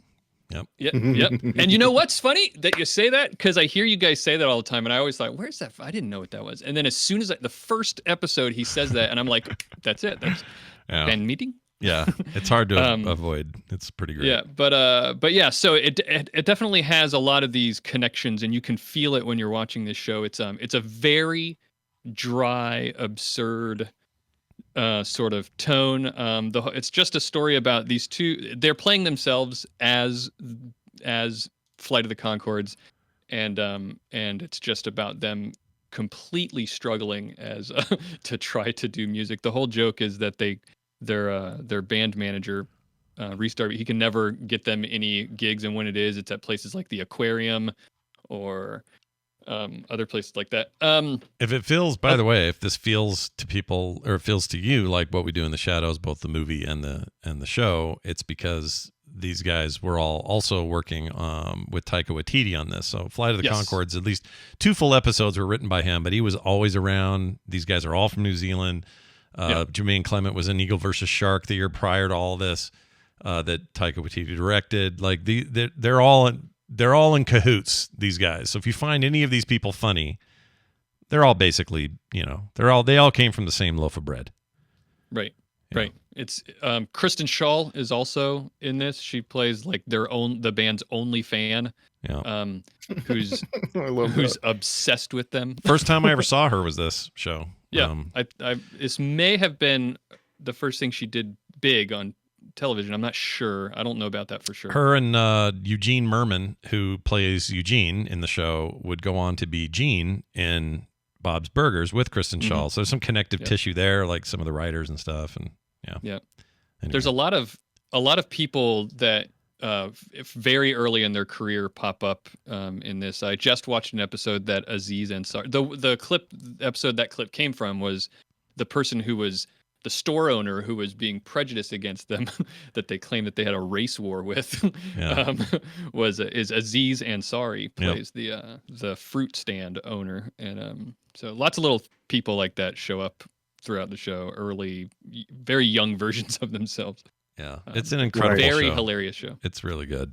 When I lived in Austin, there was this day at work where I was about to go on a business trip. I was like going to end my work day and go to the airport. And practically everybody I worked with was like, you're going to miss it. We're all going to see Flight of the Conchords.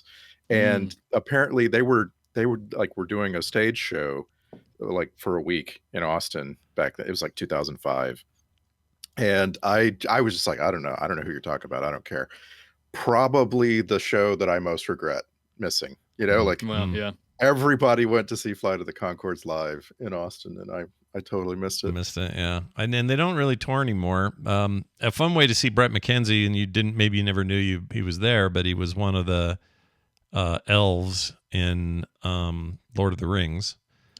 Really? Like a lot of New Zealanders end up being in that thing, Yeah. but he was one of the elves. Next time you watch it, just look for him and you'll see him. It'll be like, oh, there's Brett McKenzie.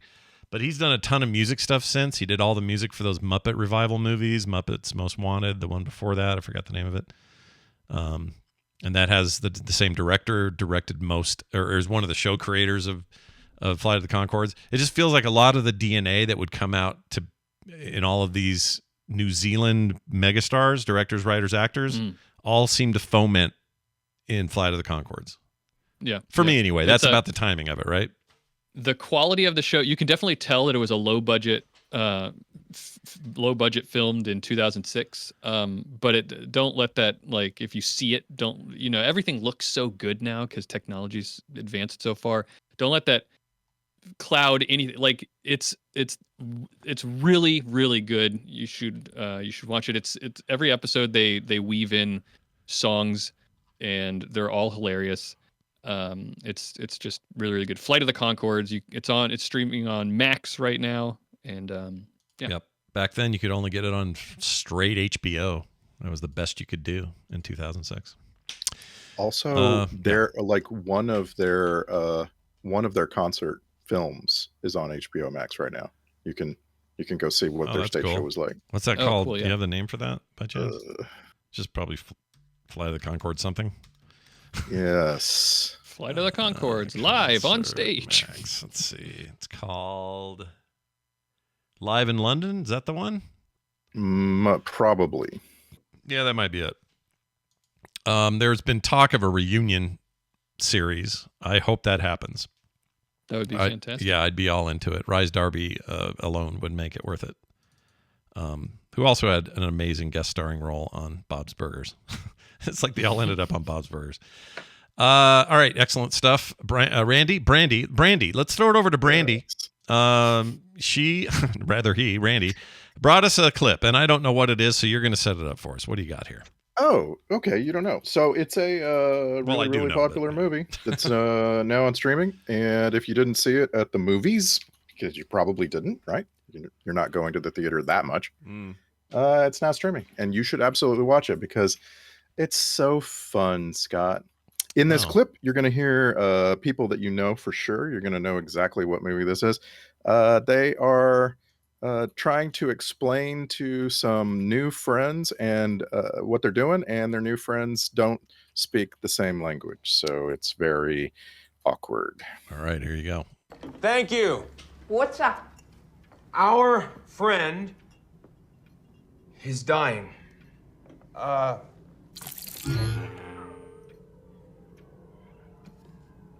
We love our friend. But he is dying. That's not dying. That's already dead. They'll think he's already dead. They'll think we're here on a quest for revenge. Drax, sit up. That's what it's here for. Drax, it isn't. It's made for people to sit shoulder to shoulder right next to each other. Get your boots off for pillows. I find it hard to believe it doesn't have multiple purposes. I'm sorry. My friend is a dumbass. Yeah. That's the same as you're dying. Why do you criticize everything? Why is it oblong then? It was a totally different sound. No, it wasn't. Dying. Dumbass. See? It's the same. All right, guys. I haven't seen 3 yet, but I have a oh my God. massive crush on Mantis. I cannot get enough of her, so I can't wait to watch. Well, I need to watch it. It's right here on Disney Plus. Why haven't I turned it on? I don't know. Yes, you should absolutely watch it. It's a great movie. I give it my highest recommendation. It is everything you might hope for in a Guardians of the Galaxy movie. It's the best of the 3, I think, and that's saying a lot. Ooh, I'm not going there. I just found it very pleasant. Like when I'm coming on here saying everybody should watch this, I'm trying to name things that that make me happy, or something. And it was very happy making this movie. It's a bit long, Scott, and it really does get into all the different characters. I don't mind length. So, I don't know why you said my name, but I don't mind length. Length is okay. I like a long movie if I can get time for it. It's all right. So, but you just heard some of the cast there. They were talking about the main plot of the movie. The movie has like 5 subplots, but the main plot of the movie, which kicks off pretty early in the movie, so there's not really any spoilers here. It's about the past of Rocket, and it actually, a lot of the movie, it jumps back to his backstory, and it's very interesting and it's very well portrayed. Nice. Really, just like it's a movie you can watch more than once, I think, because there's so much story in it, but definitely handled. As you know, James Gunn can do no wrong. Yeah, he's pretty good at this, it turns out. Mm-hmm. Turns out he's pretty great, and then he can go do DC things now, and we hope he's good there too. Time will tell. I guess we get our first real taste of him with that's Superman Superman Legacy? Whatever it's called. They're making a new Superman, and he's making it. He's writing it, directing it. Could be awesome. Might be crap. Who knows? Anyway, that's Guardians of the Galaxy 3, or Volume 3, literally right now on Disney Plus. Go catch it. Any questions? None. I have none. All right. It's a Guardians movie. I mean, I felt like the second one is the one that Bobby probably agrees was the lesser of the 3. That's true. And maybe that's why I thought this one was so good, is because that's the more recent one. Yeah, but I just like there are a bunch of reasons why the second one is the lesser of the 3, and I feel like this movie knows that. Sure. I feel like everybody making the movie understands. Like, oh, we had some like lower spots, and they don't in this movie. It's balls to the wall from beginning to end. Nice. I think I also like it so much because, and you said this, it does the third one does everything you want it to do with if for a movie that is doing what it's doing, Yeah. It's also a great way to, from what I've heard, I haven't seen it, but a great way to end a trilogy.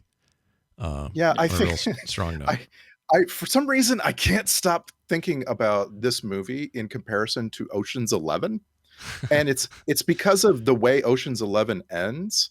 And you would think that if you watch Ocean's 11, watch the end of the movie, you would think, well, they're not going to make a sequel to this, right? Like the way it ends, it's like saying to you, we're done. This is the end of our story now. And this movie does that too, like from the beginning. It's almost like a title card hits you and says, in our final tale. Yeah, right. But like Ocean's 11 had sequels. So that's true. And a really bad middle one. So there's that. 13's way better than 12's terrible. All right, let's move on. So that's over on Disney Plus. Shitoutaluck.com. Everybody go check it out. All right. I told Claire that I would wave. I'd do Brian's job and wave to let her know that spoiler part's over. Oh, did she think we were spoiling? She always thinks that, but we didn't. I'm not going to argue with her. I'm just going to. She just thinks we are. All right. Yeah. When I say everybody's already seen this, I know like 10% of people have already seen it. Like that's the reason we're recommending it. Sure. There's no way everybody has. And I'm excited to see it. I don't know why I've put it off. Part of it is my daughter and wife have seen it. They saw it in theaters, and I can't remember the reason why I wasn't there. They were just, I don't know, they were out of town or something and saw it. And so now I feel weird watching that by myself, but I guess I'm gonna. Do you know anybody who said to you that they saw Guardians 3 and didn't like it? No, I don't know anyone who didn't like it. Everybody I've talked to loved it. So I have a feeling I'm in for a good time. Yeah, and we're so lucky to be alive when movies hit streaming so quickly. Oh, I know, right? Like stuff, it's like no time. Like waiting for Indiana Jones is not a problem. It'll be here before I know it. All right, here is mine. This is a TV series. It is on Paramount Plus. I was a little slow getting to this, knowing my love for the genre on display here. It is a surprise I took so long to watch it, but I love it. Here it is. I'm taking my wife to the ocean.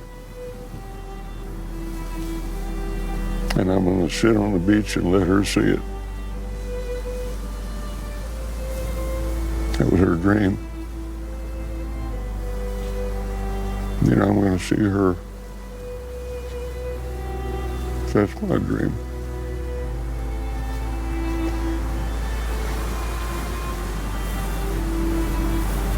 In the meantime, her could sure use its cowgirl. All right. Would you do me a favor? Yeah.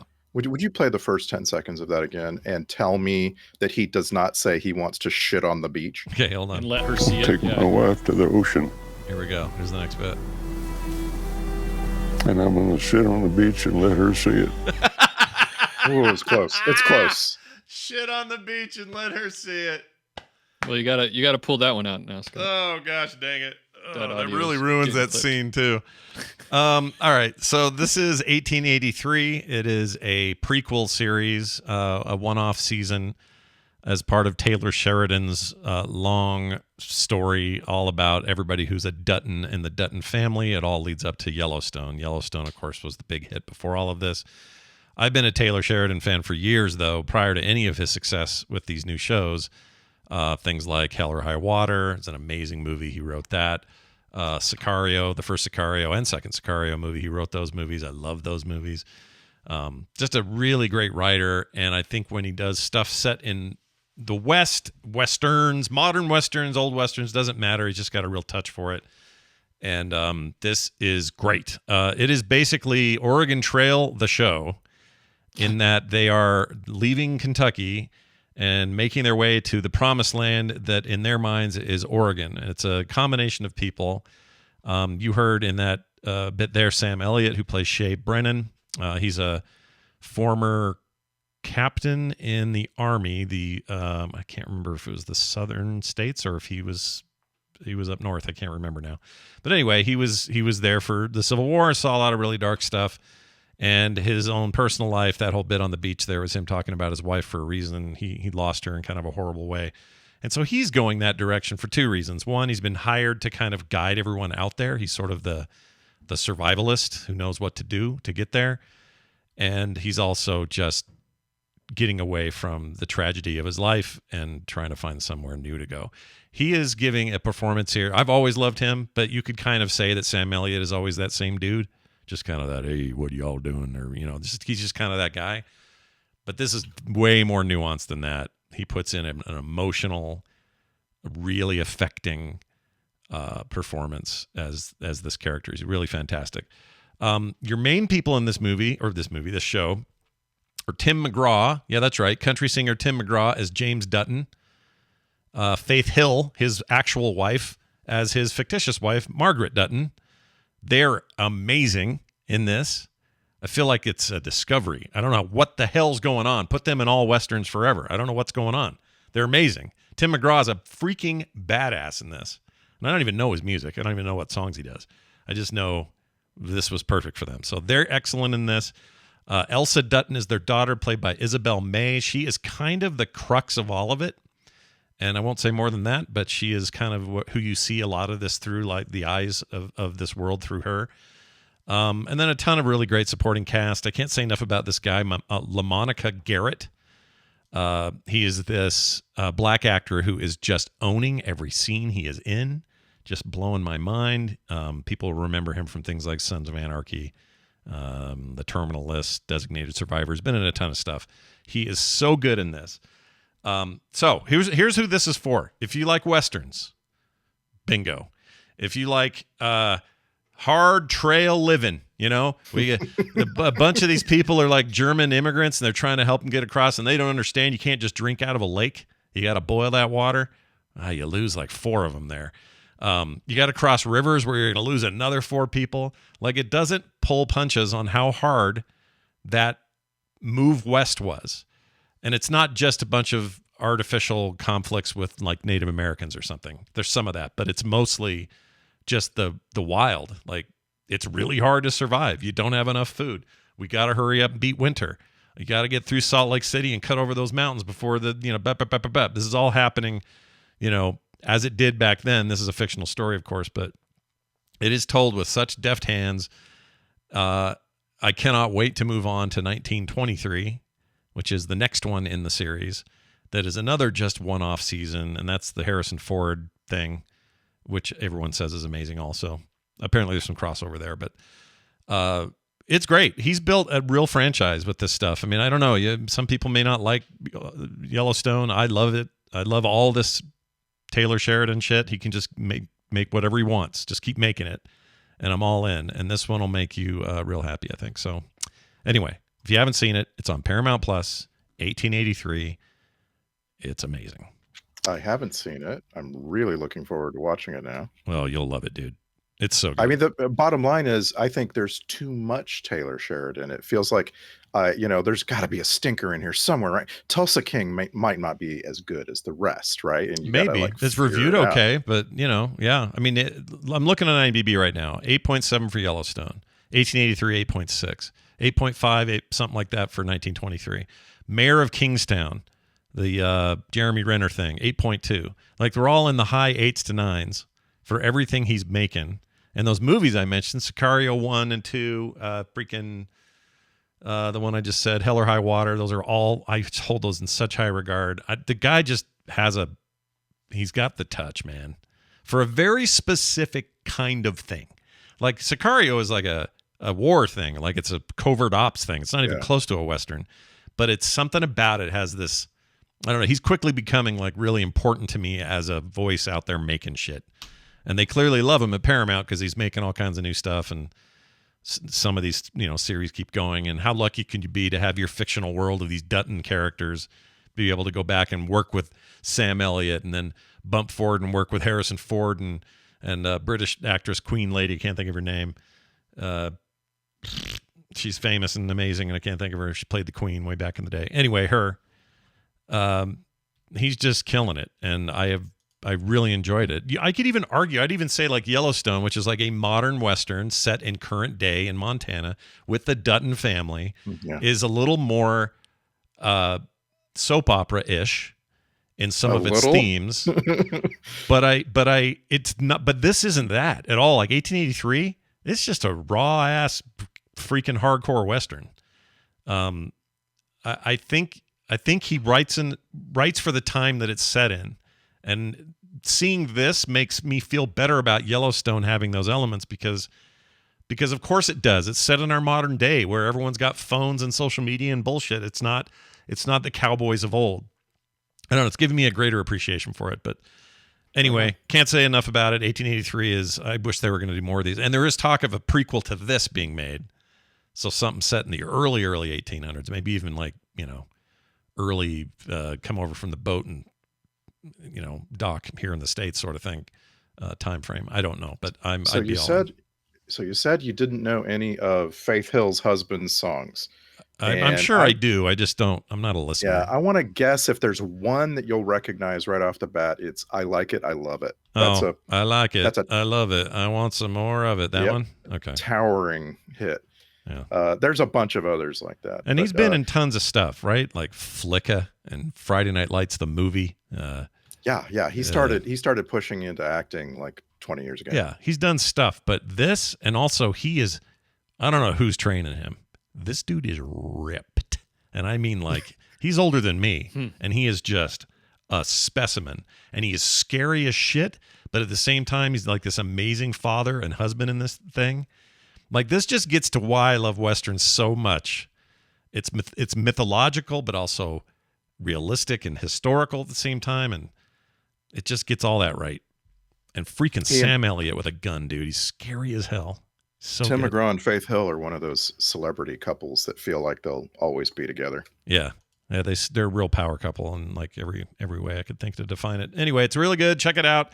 All of this stuff will be up on quicktms.li at some point. Brian, I think, was going to try to put up some of it before he left, but if not, we'll tag it in there when we get a sec. And we hope you all enjoy it. Randy, it's been great having you on, man. Yeah, it has, hasn't it? It has. Film Sack this weekend, we had a great roundtable discussion. Excited to get that out to people. Yeah. So watch for that. What was it on? Ratings and reviews and whether they're worth a crap in movies. We went hard. It's very interesting. Like, everybody's got a slightly different angle. You know? That's right. I like all these angles. Go angle something. We'll see you soon. All right. Bobby, that brings us to the end of the show. Wow, we went long today. Look at us. Yeah, we sure did. Woo! That's a Wednesday. It is a Wednesday here on the show. I put a thing in here that is not correct. I said core is tonight. It is not. But I would like to find out when All Around Science publishes so people can know where to find your cool work. Please tell them. We put all of our episodes out on Monday on All Around Science, and it's episodes full of the latest science news or whatever we find going on that's interesting in science. So just check that out on Mondays. Subscribe. If you go onto the podcast app, you look for All Around Science and you click on add or subscribe or whatever it is on the platform, then you don't have to worry about when the episodes come out. That's right. They just end up in your thing. They're just through there. The magic of the waves of the internet. Yep. That's what they call them waves. So yep. We're being real accurate here with the terminology that we got going. Anyway, please do check it out if you like a little science in your life. Then that is a fine show. We have one quick thing I'd like to get out of the way, and that is telling our fine patrons at home how amazing they are. And how do I know you're amazing? Because you have bellied up to the bar and supported your favorite morning show at patreon.com/TMS. You too, and you know who I'm talking about, could be in there as well. Any of you who've like been on the fence, I don't know, I might need that extra $1 a month I've been hanging on to. Well, maybe you don't. Head on over there and check out all the reasons why you could support us. Patreon.com/TMS and get those benefits today. Frogpants.com/TMS for everything else. That's going to do it for us. To get out of here, I got another song. Brian left me with a request. I'm going to read this email. This is from Jana Pride, which sounds a lot like Jana Proudmore. They want Our House from the Pickin' On series, and they say this. Hi, guys. This past April, sorry. This is April from the past. April from the past. I had to miss TMS Vegas due to needing to relocate or reallocate the funds for a new home purchase. That's always fun. I've spent the time since creating a home for my son and I. Now, months later, I'm very excited to see everyone at the Southeast meetup this weekend, where we'll be all staying in a giant house. That's right. They're all headed down there. There's a theme there. See, she says. Anyway, I'd like to request a cover of Madness's Our House. I thought it appropriate, not just for myself, but also for everyone heading to North Carolina this weekend. And what better cover for a Southeast meetup than a bluegrass one? Thanks for all you do. And I can't wait to see people this weekend. Your mom's a hoe, though. Kidding. I love you guys. But it just came to mind. Much love, Jana. Well, Jana, I hope you have a great time down there with everybody. Keep Dunaway and Ibbott in line, will you? Got to keep your eye on them. I'm not here to, do that. So you got to do it. We'd love to play your song. Let's do it. This is that cover. And I'm going to play it now. Bobby, one more time, I want to say to you, thank you for co-hosting today. Anytime. I say it every time. Anytime. It's I love doing it. Well, it's great having you here. We'll definitely have some future where that happens again. And we look forward to it. And also your segments when you come on the show on the regular. Thank you, everybody, for listening. That will do it for us today. Again, we're off tomorrow. We'll be back Monday with a full show. And we got Core this week. We got Film Sack. We got everything else. So do check all that stuff out. And we'll see you next time. Get more at frogpants.com. All right, children. Who's going to be the first one to recite the alphabet? Bobby will be. Bobby will do it. He'll recite the alphabet.